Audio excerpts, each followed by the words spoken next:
You know, when I think about entrepreneurs and what they should think about today, one of the beauties of it is I think they ought to think about things in exactly the same way they've always have. What entrepreneurs do is they look at the world around them. They think externally. They see a need in the world. Then they conceive an idea, a product, a solution, a service. They have the courage then to bet it all, to put their time, their money, their energy to develop that solution. And every entrepreneur I've ever talked to has the real perseverance to pick themselves up, dust themselves off when things don't go well perfectly the first time. What I see today is in tough economic times, entrepreneurship can thrive. They really have more needs in the marketplace today than could ever be met, and it's a time for entrepreneurs to stick to their guns and follow their process.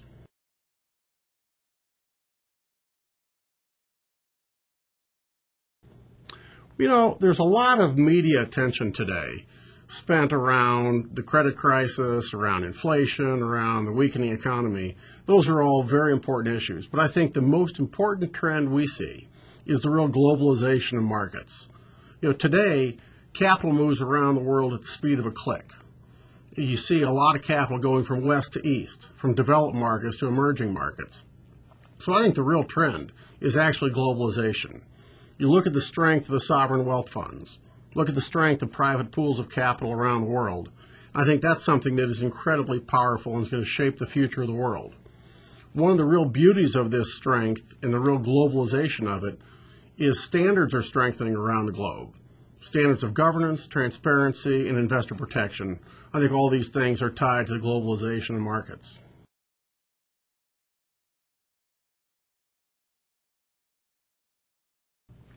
Well, you know, if decoupling is meant to mean an end to the old adage that when the U.S. sneezes, the rest of the world catches cold, then yes, I guess decoupling is okay as a term. But I think it also misses the point, because today the markets are more connected globally than they've ever been, in my opinion. And so decoupling may not capture it. I think in many ways, reverse coupling might be closer to the truth. When you look at the strength of Asia, Middle East, India, Africa, I think the strength of those economies may in some ways, because of the connectedness, be propping up Western Europe and the United States and keeping those parts of the world from going into deeper recession.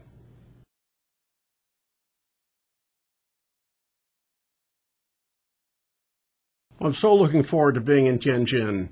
You know, when I think about what I can contribute, I think it's probably sharing some of the things that Ernst & Young is most known for.